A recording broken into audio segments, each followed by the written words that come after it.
Buenas noches, bienvenidos a una nueva edición estelar de Costa Rica Noticias. Estamos en vivo, 7 en punto de la noche de este martes 2 de marzo. Les agradecemos que se informen con la señal de Canal 13. Soy Ernesto Rivera. Recuerden que también pueden seguir estas noticias y otras informaciones en las redes sociales de Facebook y Twitter que aparecen ahora en la pantalla de su televisor. Hoy tenemos una agenda cargada de noticias, así que vayamos a ver nuestros titulares. Adelante.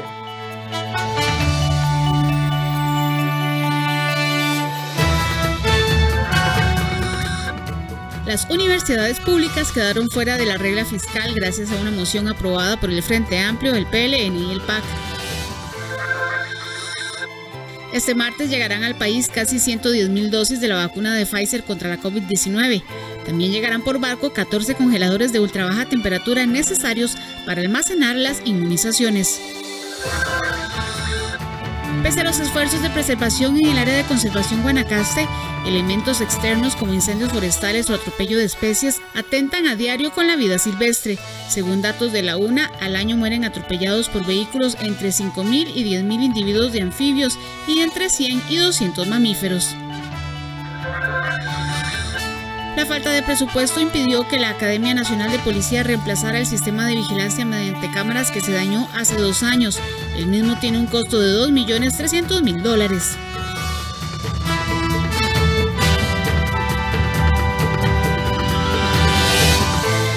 El sistema de vigilancia con videocámaras de la Academia de Policías en Pocosí, en donde se robaron un arsenal la semana pasada, está dañado desde el 2019 y no lo reparan por falta de presupuesto.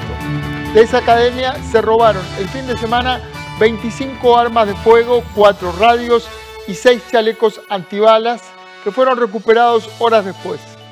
Las investigaciones apuntan a una posible participación interna para cometer el asalto. Sin embargo, el sindicato de la Fuerza Pública asegura que ya habían señalado la falta de recursos para garantizar la seguridad interna de ese arsenal. El periodista Andrés Ortiz nos informa. Buenas noches, Andrés. Hasta en los lugares más sencillos hay cámaras de vigilancia, pero no hay cámaras en el sitio en donde se almacena parte del arsenal de la Fuerza Pública.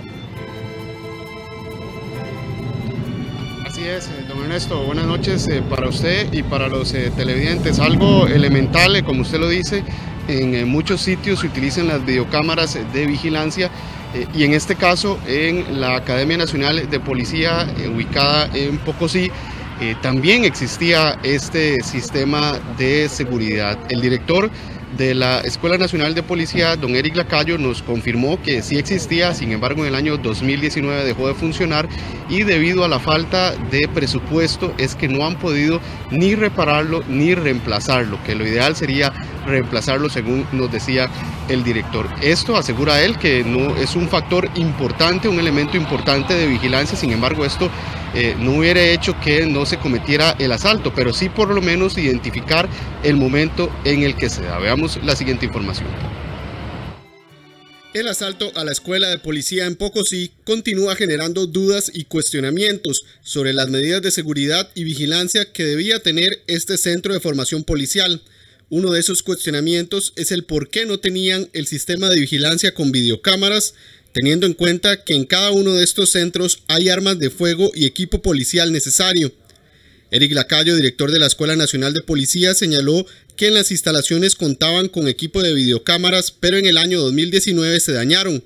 Y para volver a instalar el equipo se necesitan al menos $2.300.000. Lamentablemente, dentro del plan integral que tenemos y que se aplica, se implementa, El tema de las cámaras de televisión estaba dañado y no hemos contado por diferentes circunstancias con los recursos económicos para levantarlo.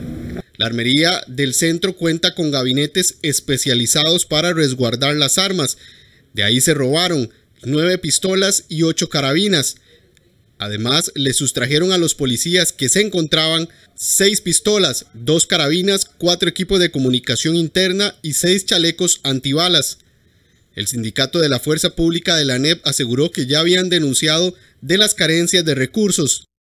Es algo que se había anunciado, podríamos señalar como la crónica de una muerte anunciada, toda vez que se habían advertido problemas en relación con la seguridad interna, con el faltante de recursos para un adecuado control del perímetro. Así que esperamos que se pongan las barbas en remojo y que se hagan las correcciones. El criminólogo Gerardo Castañ sostiene que una armería debe cumplir ciertas características físicas para potenciar su seguridad.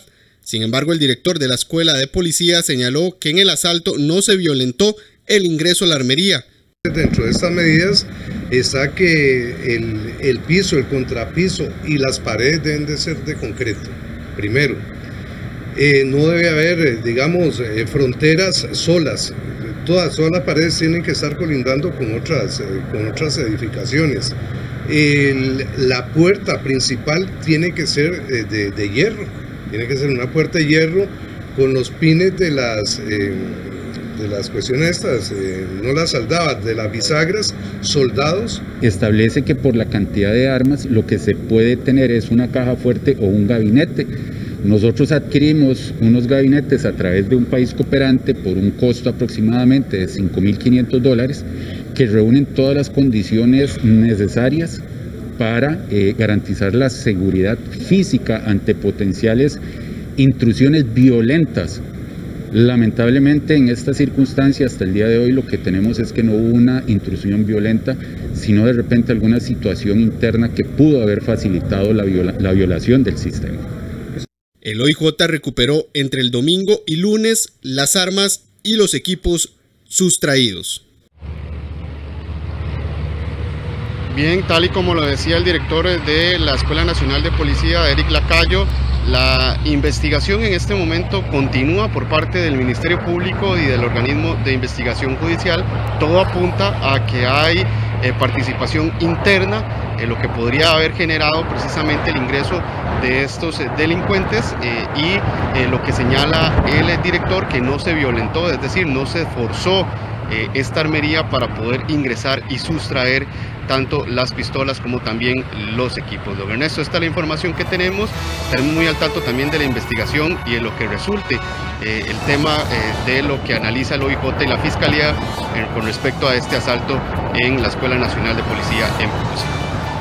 Muchas gracias, Andrés. No hay que ser un investigador brillante para colegir que si se llevaron las armas y no necesitaron la llave, no violentaron la caja fuerte, el recinto donde estaban guardadas, es que tenían la llave. Así es, don Ernesto, es un tema que se analiza, pero usted lo escucharon hace algunos minutos al mismo director de la Escuela Nacional de Policía, que no se violenta el ingreso a este recinto, a esta parte. Nos explicaba tanto el criminólogo como el mismo director que, de acuerdo con las directrices que señala la Dirección General de Armamento de nuestro país, de Arsenal, que da las directrices para los lugares, ya sea, por ejemplo, de policías privadas, más bien miembros de cuerpos de seguridad privado, que tengan armas. Hay una serie de características que deben de cumplir para poder tener esas armas en resguardo. Una de esas es o tener un recinto o bien una caja fuerte o unos gabinetes especializados. Eso es lo que él señala, que no se violenta el ingreso, y por ahí es donde se analiza y se investiga esa posible participación interna de las personas que se encontraban ese momento en la Escuela Nacional de Policía. Don Ernesto. Muchas gracias a nuestro compañero Andrés Ortiz, y ojalá que pronto lleguemos al final y con claridad a establecer cómo fue que se llevaron esas armas. Cambiamos de tema, nos movemos ahora y nos vamos a un pase en vivo en la Asamblea Legislativa. Allí deberán correr para lograr aprobar 9 proyectos de ley si el país aspira a cumplir el acuerdo con el Fondo Monetario Internacional. Además, la autonomía de las universidades públicas volvió a encender la llama en la Comisión de Administración y Gobierno durante la discusión de mociones de la Ley de Empleo Público. ¿Qué fue lo que sucedió? David Roversi nos informa. Buenas noches, David. Un nuevo capítulo con el régimen de empleo de las universidades públicas.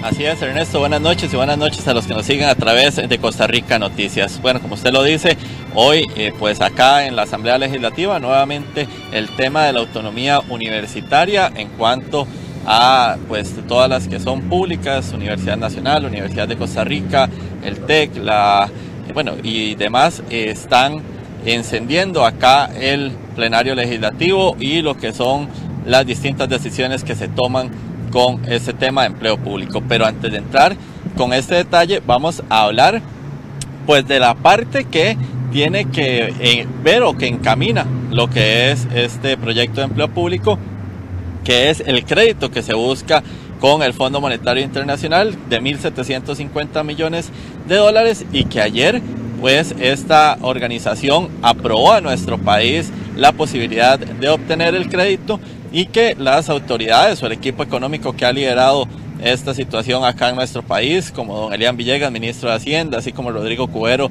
del Banco Central, quien es el presidente, y doña Pilar Garrido, también ministra de Planificación, celebraban. Sin embargo, acá en el Congreso aseguran que es complicado el panorama que se tiene con respecto a estos 9 proyectos que se estarían analizando en el Congreso y que parecen pues ir a paso muy lento. Vamos a ver la siguiente información de nuestra compañera Melanie Corrales con respecto a este tema.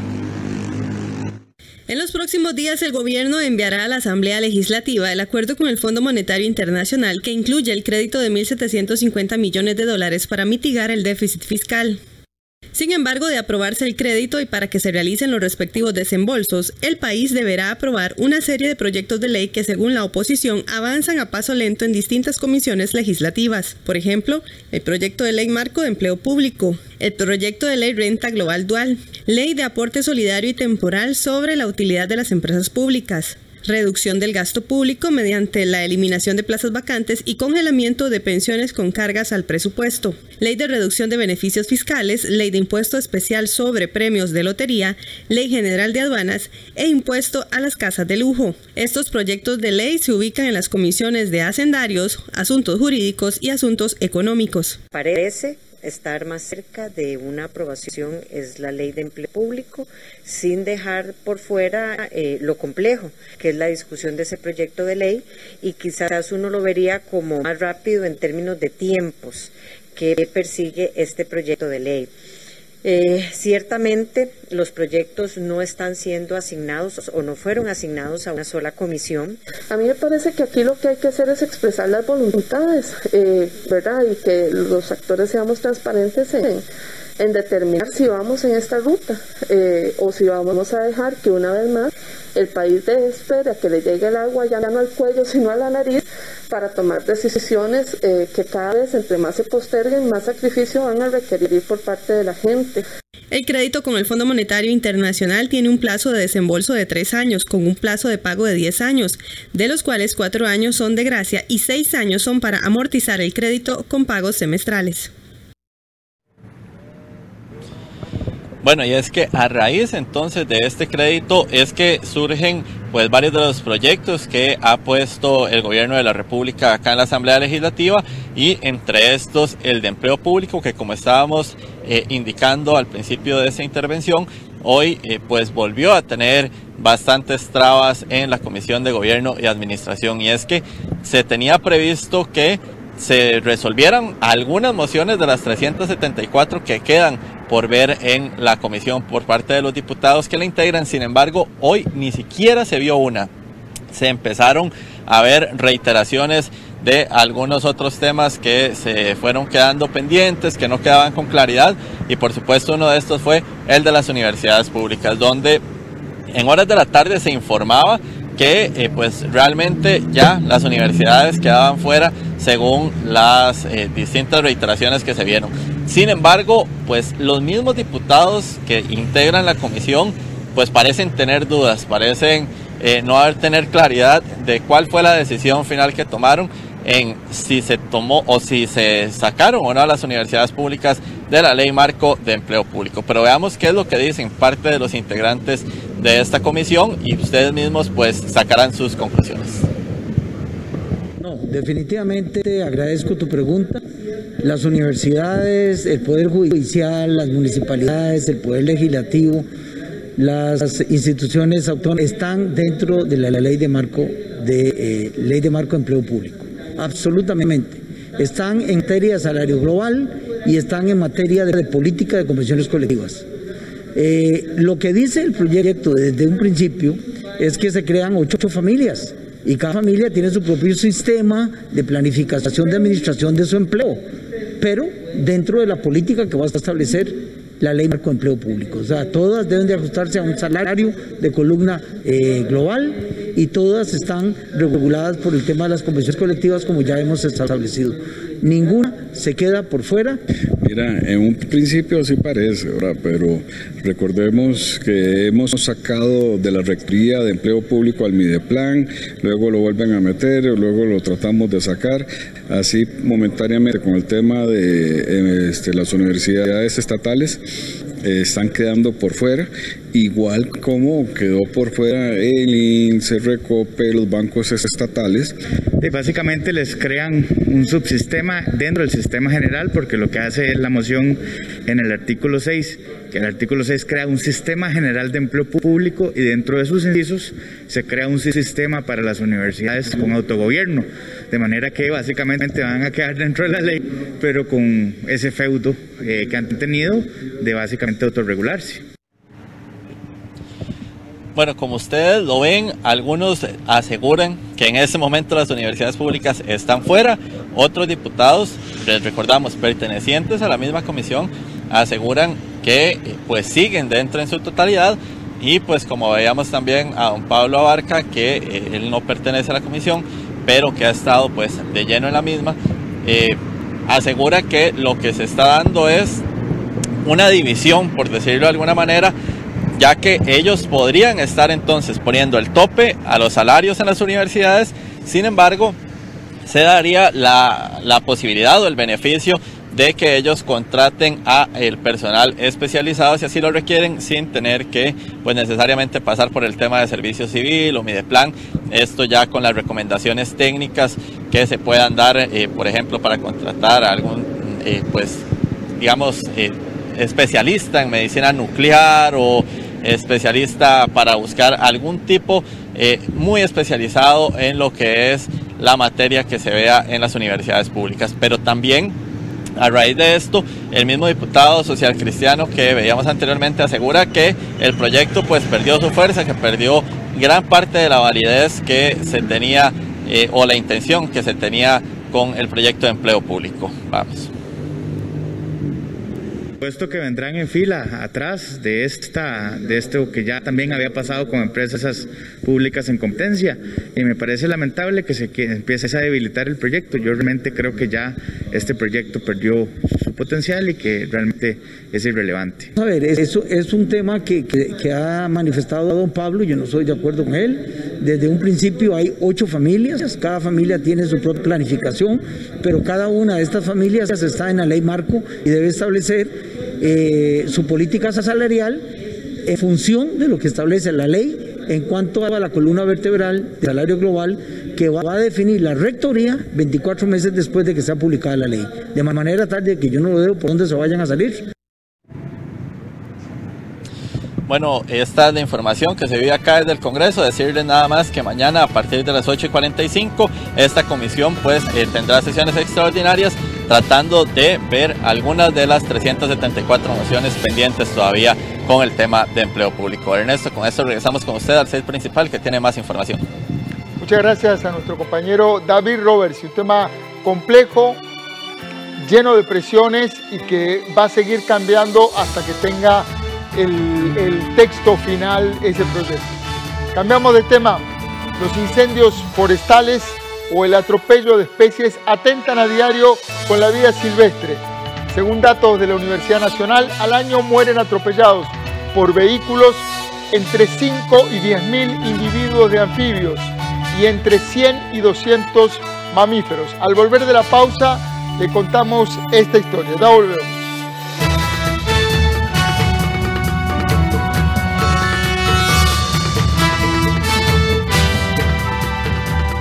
Pague menos por mes para tener más dinero disponible. El BCR le compra el saldo de sus tarjetas de crédito con una tasa preferencial. Solicite su compra de saldos a través de nuestros canales digitales. Somos el Banco de Costa Rica. Un documental que nos muestra las diferentes maneras de sobrellevar la pandemia en Costa Rica y Panamá. Hemos confirmado el primer caso de coronavirus en Costa Rica. Una mujer de 40 años que ingresó en horas de la tarde a Panamá. Vidas cruzadas, diario de una sobrevivencia. Nos ha enseñado muchas cosas distintas que no ocurrían, por ejemplo, con otras infecciones respiratorias. Se generó la expectativa de que era un proceso que iba a durar 3 meses. Una producción de Costa Rica, Panamá y Alemania. Este domingo, a las 10 de la mañana y con repetición a las 6:30 de la tarde.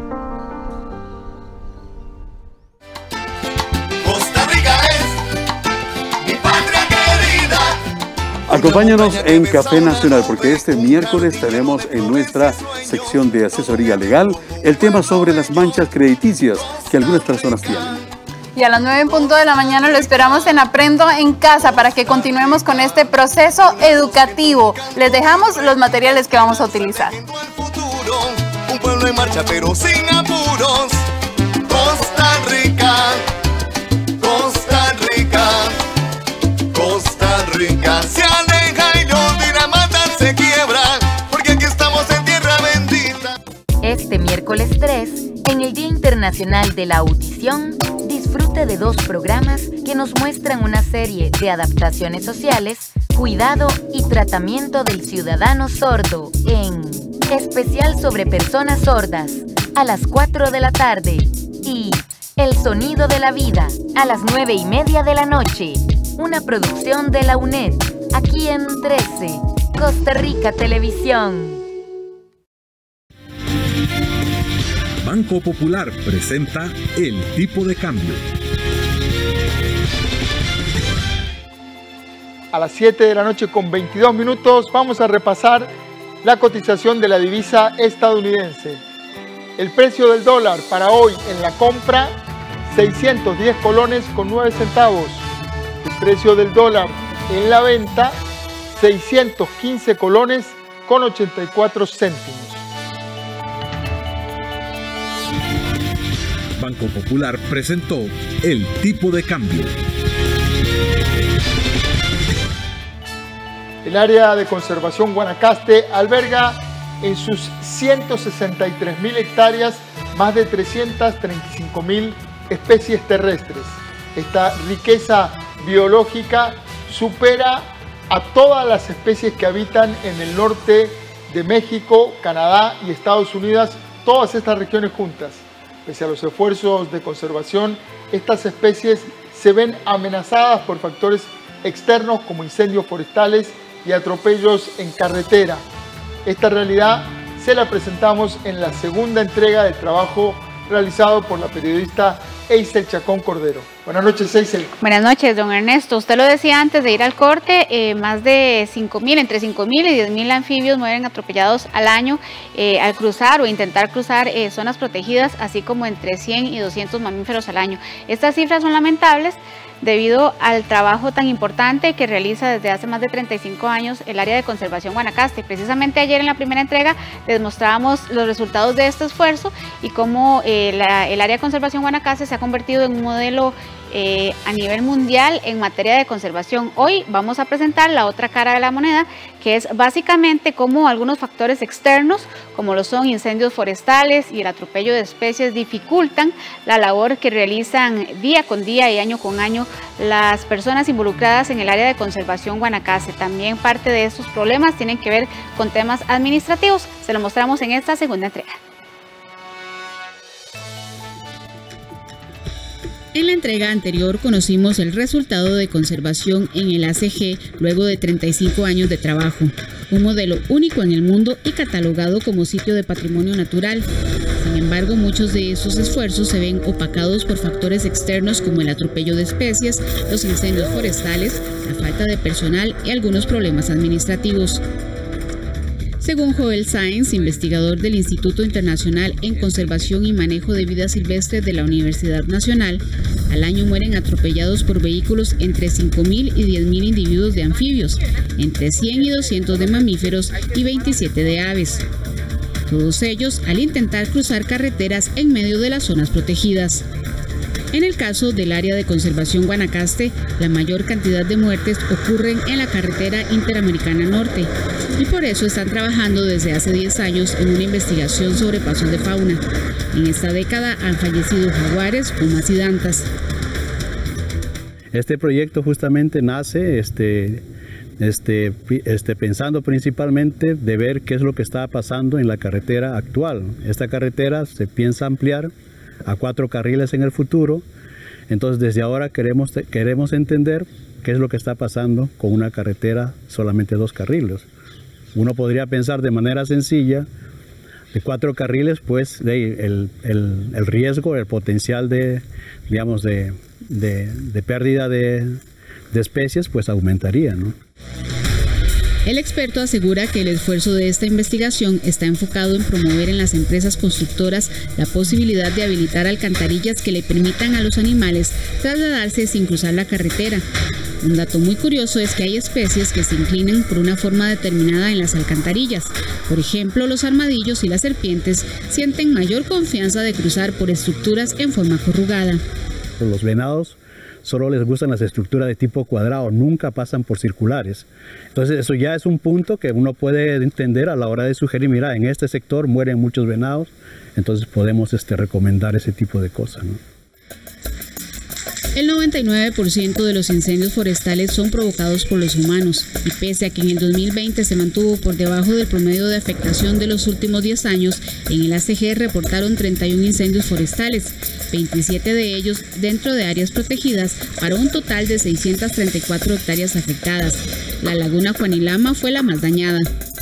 La temporada de incendios forestales atenta año con año en época seca estas zonas y para la década de los 80 era el principal enemigo de la restauración natural del ambiente, por lo que en 1986 se empezaron a crear los primeros esfuerzos para contenerlos, hasta lograr lo que hoy se conoce como el consolidado Programa de Manejo de Fuego, una unidad que pese a ser muy importante está conformada solamente por 5 personas. Nosotros en caso de emergencia lo que hacemos es que acudimos a las brigadas comunales, que tenemos 6 brigadas comunales en La Cruz, en Liberia, Coajiniquil, Las Brisas y La Garita, Colonia Bolaños, y les ponemos un aviso a ellos que si están disponibles, entonces si hay gente disponible ellos vienen y nos colaboran. Aparte de eso, el personal del área de conservación Guanacaste son aproximadamente 100 personas, que todos tienen un poco de capacitación en lo que es manejo del fuego o enfrentarse a un incendio forestal. Entonces, en el momento que hay una emergencia, se hace un SCI, Sistema Comando de Incidentes, y se empieza a atender la emergencia. Alejandro Macís, director del área de conservación Guanacaste, es parte del equipo de trabajo que se esfuerza por seguir en la misión de conservar las especies naturales de estas 163.000 hectáreas. Sin embargo, desde su labor administrativa, reconoce que hay una serie de problemas que deben corregirse. Uno de ellos son los plazos en los procesos administrativos, porque deben esperar hasta 8 meses para una compra, incluido el proceso de apelaciones. Eso para sostener la vida es mucho tiempo y sobre todo en estos tiempos de cambio donde se requiere una acción expedita y una mejor eficiencia en la ejecución de los recursos. Por eso es que hablamos de que hay que buscar la forma legal de que el SINAC pueda tener una mayor facilidad o excepcionalidad, digamos, algunas cosas de esta contratación administrativa pública. Incluso hubo un año en que un equipo que contrataron para la temporada de incendios llegó 4 meses después de que esta iniciara.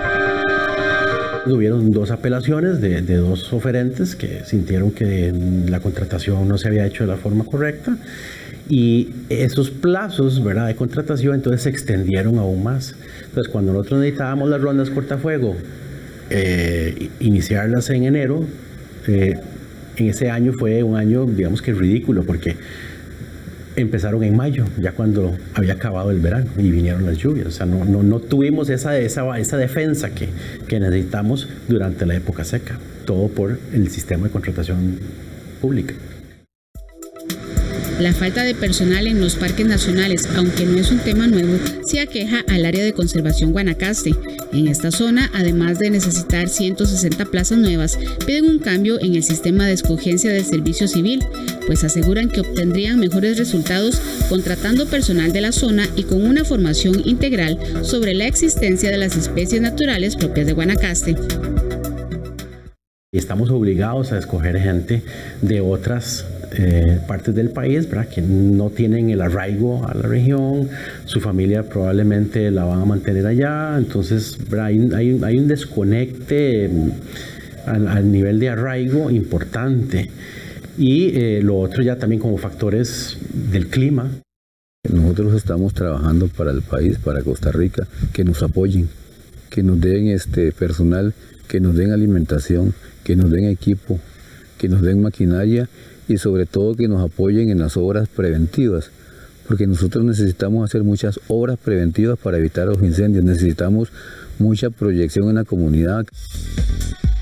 La creación del área de conservación Guanacaste logró mitigar el impacto que generó la presencia humana durante 400 años en las tierras donde hoy habitan 335.000 especies terrestres protegidas.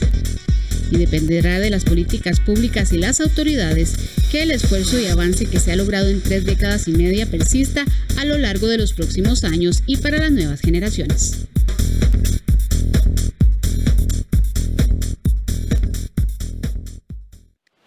Una realidad que pone en contexto el esfuerzo de las autoridades más estos problemas externos que de alguna forma opacan esta labor de conservación que se hace, don Ernesto. Y bueno, aprovechar también esta información para hacer un llamado a la prevención debido a que en este momento se encuentra la temporada más fuerte de incendios forestales. Recordemos que el 99% de los incendios forestales son provocados por la mano humana y podemos evitarlos. Casi siempre los incendios forestales son por causa de un descuido y a poner el ojo en los espacios tan ricos de naturaleza que tenemos y a cuidarlos porque además atraen turistas y son una fuente de ingreso para miles de familias en el país. Así es, don Ernesto. Muy buenas noches. Buenas noches. Gracias, Seisel.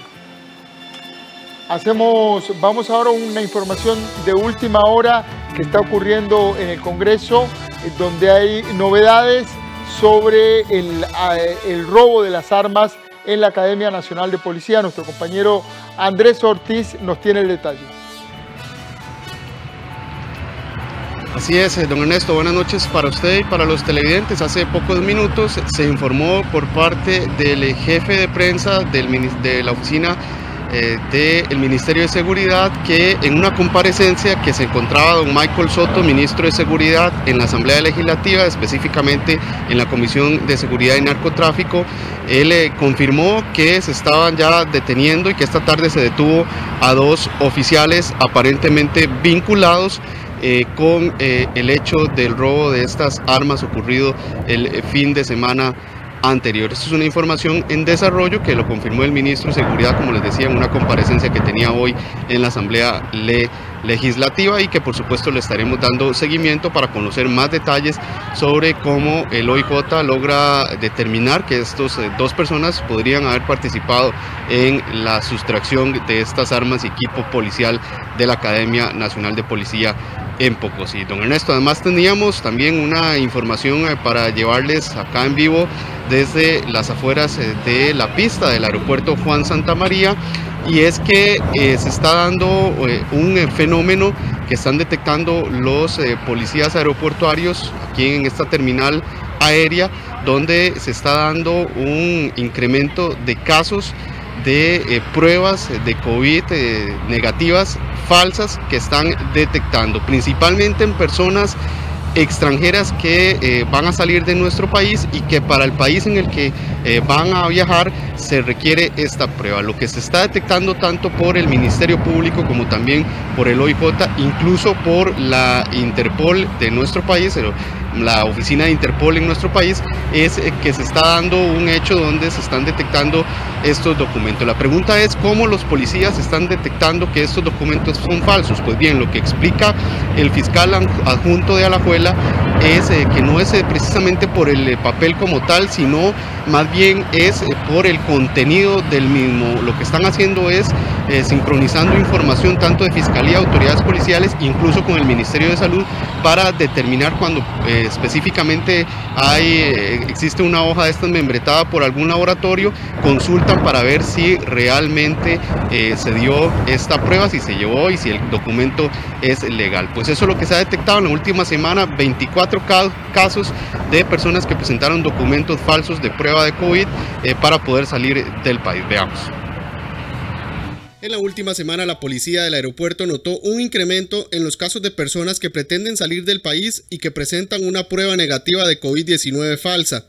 Esta práctica se convierte en un posible delito de uso de documento falso y solo en la última semana la Fiscalía tramitó 24 causas. Para el desarrollo de estas causas estamos utilizando el procedimiento especial de flagrancia, donde hemos venido aplicando desde el procedimiento especial abreviado a también la aplicación de medidas alternas que están establecidas en nuestra legislación, principalmente la suspensión del proceso a prueba, en donde logramos que las personas se comprometan y realicen algún tipo de retribución o donación a instituciones de bienestar social. La semana pasada, el OIJ detuvo a una persona que al parecer se dedicaba a vender este tipo de documentos, pero también obtuvieron información de que en Guanacaste se estaría vendiendo a mitad de precio este documento. De acuerdo con información de Interpol Costa Rica, se han detectado casos de personas de Argentina, Irlanda, Venezuela o Brasil que se dirigían hacia países como Colombia o Panamá. Las informaciones que se han venido manejando es que algunos de estas personas nos han indicado que se encontraban realizando turismo en nuestro país y por lo menos en la zona de Guanacaste, aparentemente unas personas se les acercaron en un camión con un letrero de que se hacían pruebas COVID y que les costaba la mitad del precio que vale de forma regular o oficial en los laboratorios ya establecidos por el Ministerio de Salud. El uso de documento falso se sanciona con una pena de hasta 3 años de prisión. Bien, don Ernesto, esta es la información que tenemos desde las afueras del aeropuerto Juan Santamaría de este fenómeno que se está detectando con pruebas falsas de COVID-19. Don Ernesto, regreso con usted al estudio. Buenas noches. Muchas gracias a nuestro compañero Andrés Ortiz. Y ahí mismo en el aeropuerto Juan Santamaría vamos a tener en pocos minutos una noticia buenísima. Llegarán al país 110.000 nuevas dosis de la vacuna de Pfizer contra la COVID-19 y 14 congeladores de ultra baja temperatura que son necesarios para almacenar las inmunizaciones y llevarlas a todo el territorio de Costa Rica. Al volver de la pausa, volvemos con esta excelente noticia.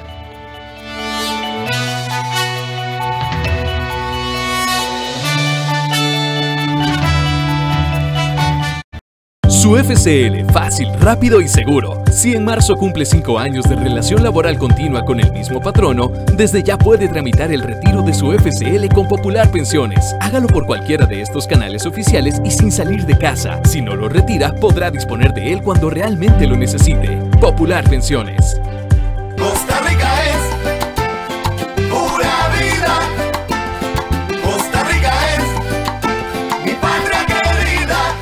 Temas de salud, temas de cocina, música, hogar. Son muchas las informaciones que tenemos todos los días de 8 de la mañana y hasta las 10. A diferentes medios y en nuestros diferentes espacios ustedes pueden disfrutar de Café Nacional. Así es, te invitamos 8 de la mañana de lunes a viernes. Un pueblo en marcha pero sin apuros. Costa Rica, Costa Rica. Hola, ¿qué tal? Los corredores biológicos cumplen una función bien importante en la conservación del ambiente, porque fomentan esa conectividad entre diferentes puntos que permiten pues ese paso de la fauna y de la flora a través de diferentes puntos y favorece pues la conservación, pero también son muy importantes desde el punto de vista cultural y de desarrollo de nuestras comunidades. Conozca más sobre este tema en Una Mirada. Acompáñanos. Esta semana acompañe a Enrique Márquez en explorar diversos rincones con anécdotas únicas. ¡Bienvenidos a la Ruta de Enrique a México!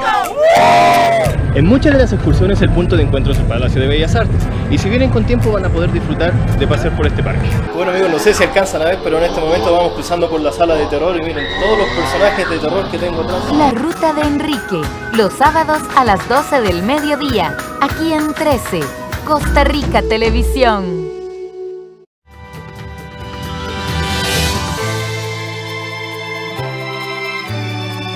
Como le adelantábamos, hoy en un par de horas se espera la llegada al país de un vuelo con casi 110.000 nuevas dosis de la vacuna de Pfizer. Este sería el lote más grande entregado a Costa Rica desde que comenzaron a llegar las vacunas al país. En total ya Costa Rica recibió 386.000 dosis, según informó el Poder Ejecutivo.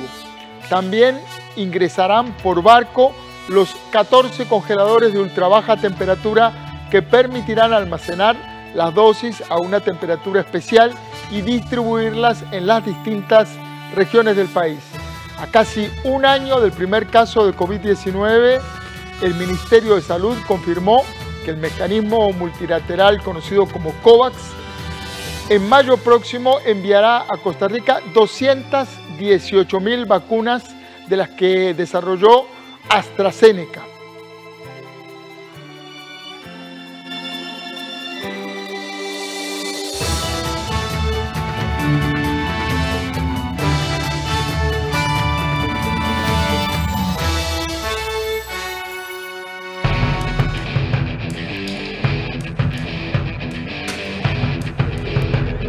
Nos movemos ahora a los deportes con un adelanto de lo que vamos a tener en Deportivas del 13 ahora en unos minutos 8:30 de la noche. Me acompaña aquí en el set David Goldberg. Buenas noches, David. Buenas noches, don Ernesto.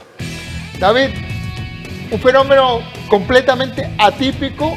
Todo el mundo está buscando dinero debajo del colchón y la liga se deshizo de sus deudas. Sí, increíblemente, bueno, después de muchos ajustes financieros, Alajuelense se libra de 4 millones de dólares en deudas que arrastraba desde los últimos años. Tenía deudas un piquillo. Sí, un piquillo, un vuelto, como decimos. Vuelto. Sí, tenía deudas en Fodesaf, deudas con la caja, deudas con bancos, y logró mediante un ejercicio de salud financiera, redujo gastos, incrementó la parte de mercadeo, entonces adquirió nuevos patrocinios y logró saldar deudas.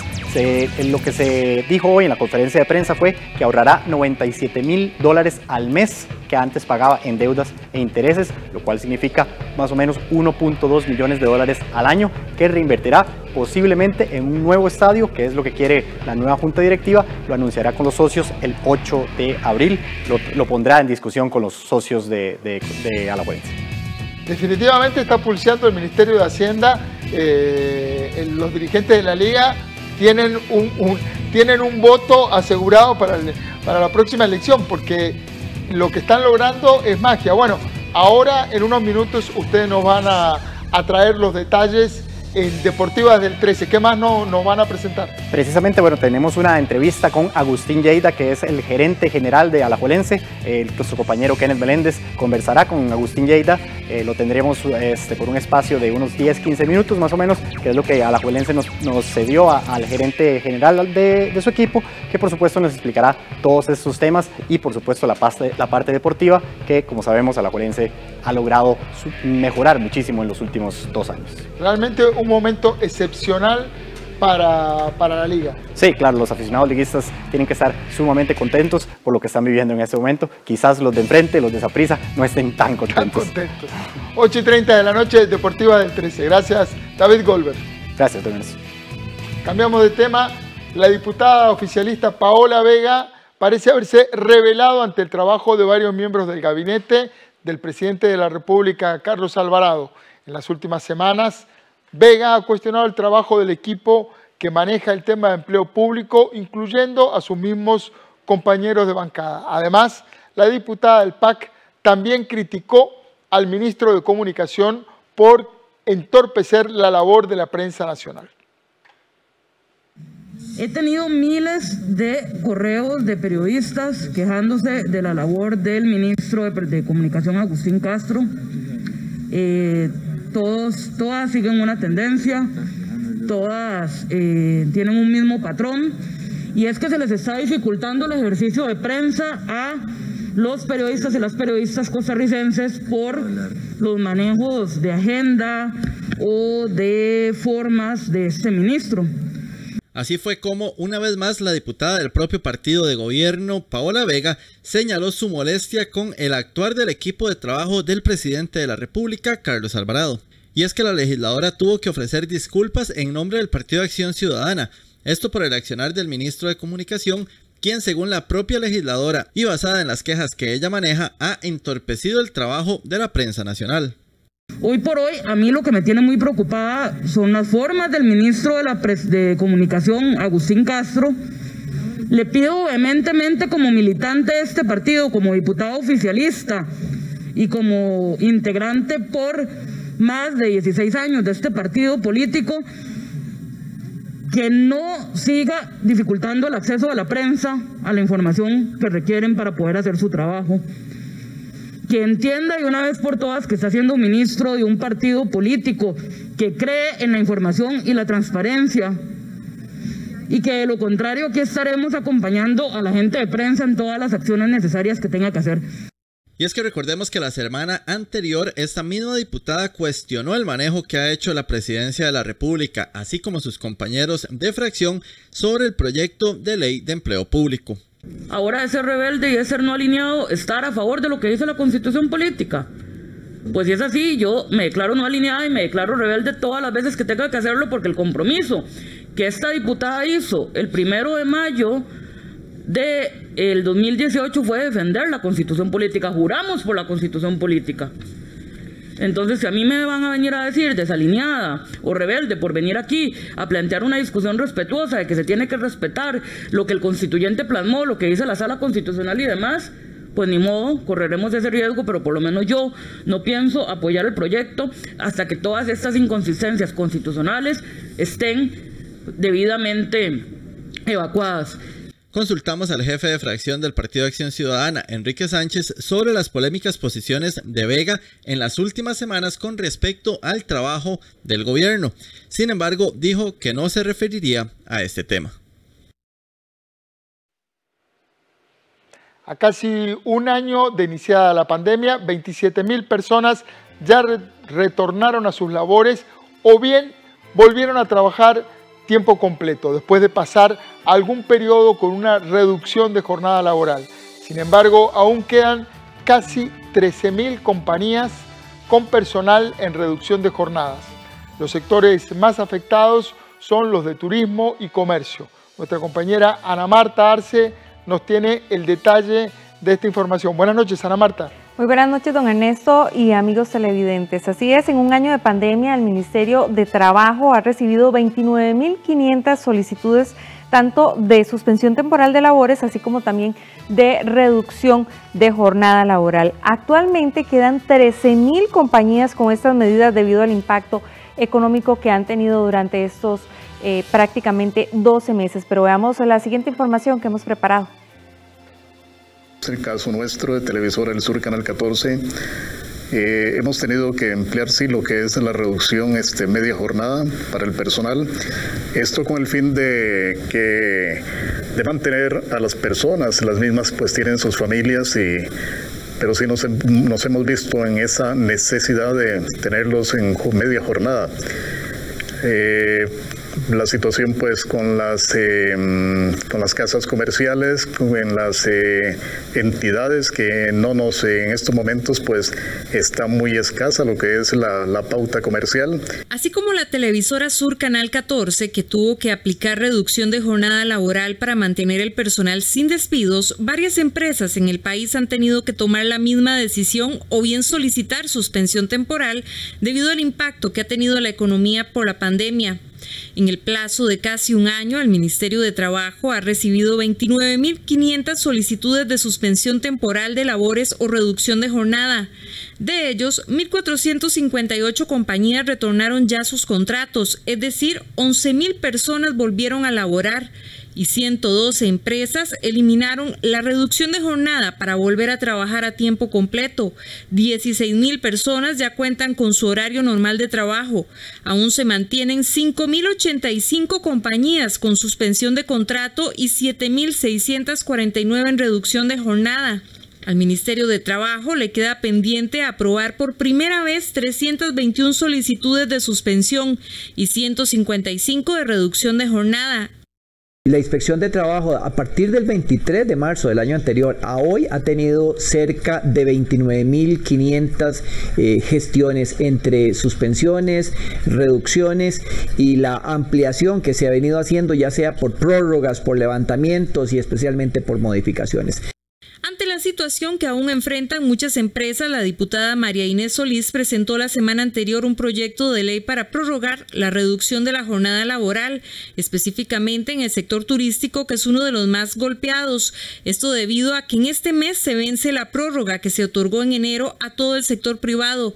Esta iniciativa busca que medidas puedan prorrogarse hasta por un año más.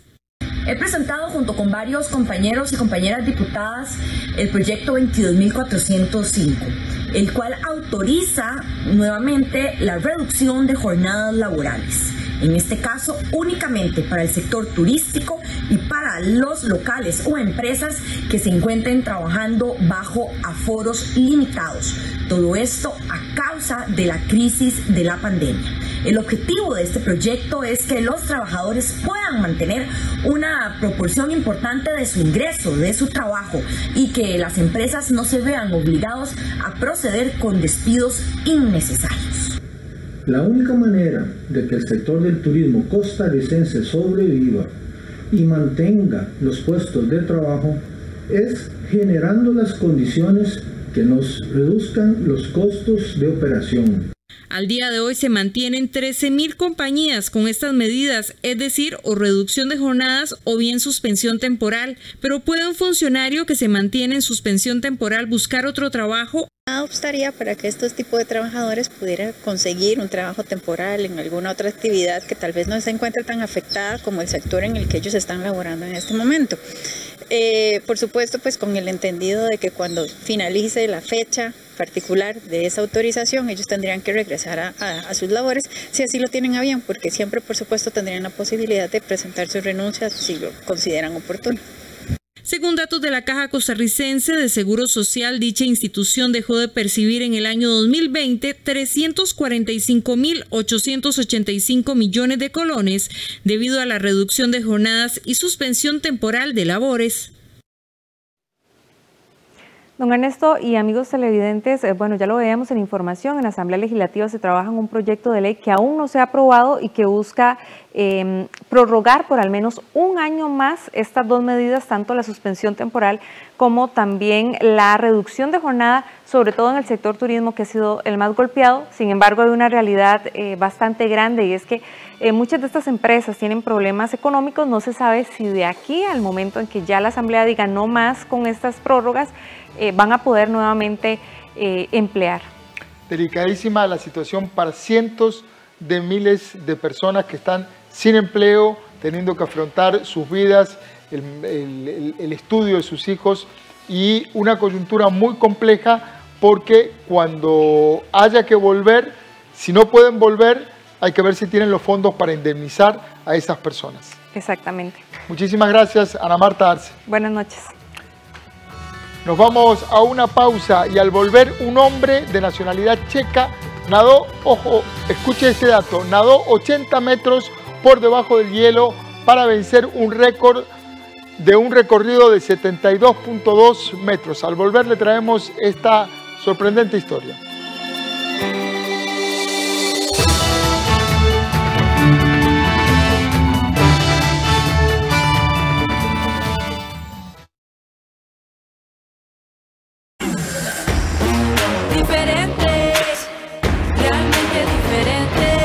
Hay un banco que sí es diferente a todos los demás. Es el único banco que durante los últimos 20 años ha dedicado más de 84.900 millones de sus utilidades para impulsar actividades de bienestar social, que se destaca por construir oportunidades para las personas, apoyando el desarrollo de nuestras comunidades. Mi banco es un banco diferente.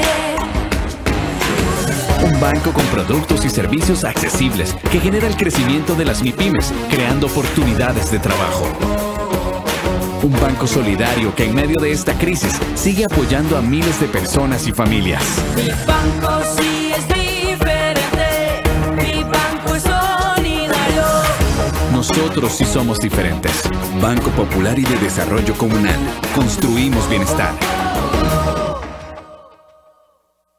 Esta semana en Documentales UNED, un proyecto que trata sobre la vida de diferentes niños sordos y la responsabilidad que tienen los padres para incorporarlos a la sociedad. Todavía no entendía el alcance de tener un hijo sordo. Eso, lo que es a nivel social, es lo que a veces les golpea un poquito.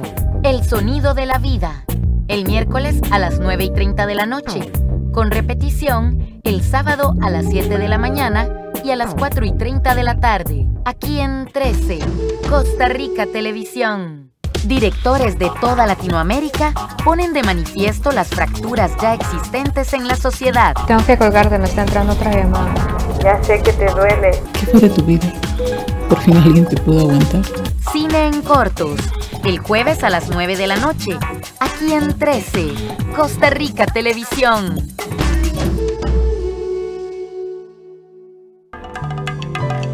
Las vidas de Nina y Damián se cruzan. Hola, Nina. Hola. Ambos se unen por recuperar las fábricas en crisis. Estamos preocupadas. Somos gente humilde, no podemos pasar tanto tiempo sin llevar plata a casa. Y buscarán sostener la dignidad del trabajo a todos los obreros. ¿Usted pretende que nosotros volvamos a trabajar sin cobrar un peso de lo que nos deben? Fábricas Tandil, todos los viernes a las 10 de la noche. Aquí en 13, Costa Rica Televisión.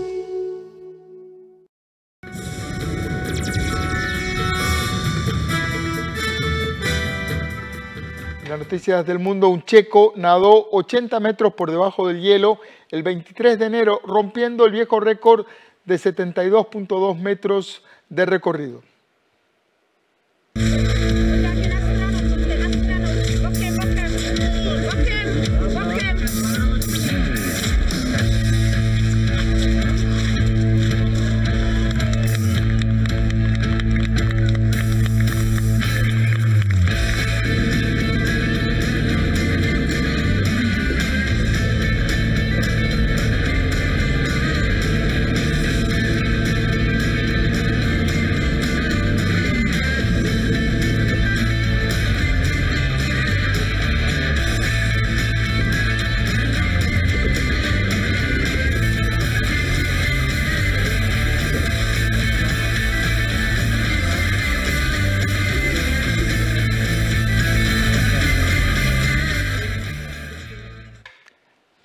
Y luego de una larguísima y exitosísima carrera musical, la voz del cantante, compositor y percusionista jamaiquino Bonnie Wyler se apagó este 2 de marzo a los 74 años.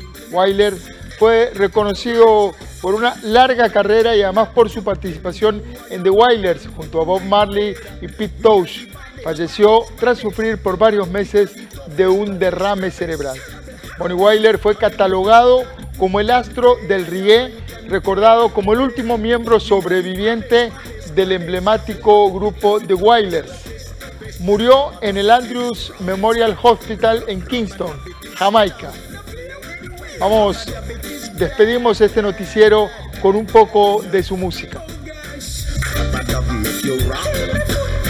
Rubber dub make you scan through the night. Rubber dub make you wine, wine. of them time. Because we bigger than them, and we better than them. Money wheel and roughy and the people rather than them. Because we fresher than them, we sound better than them. And everybody knows say we are more stepper than them. A las 7 de la noche con 59 minutos llegamos al final de esta edición estelar de Costa Rica Noticias. Gracias por informarse con Canal 13. Buscamos darle noticias equilibradas y oportunas. En unos minutos voy a conversar con Randall Zúñiga. Vamos a hablar sobre ese proyecto de antropología musical que se llama Audiotopía y que está cumpliendo 5 años de estar al aire. Quédese en la señal de Canal 13 que ya volvemos con esta entrevista de fondo.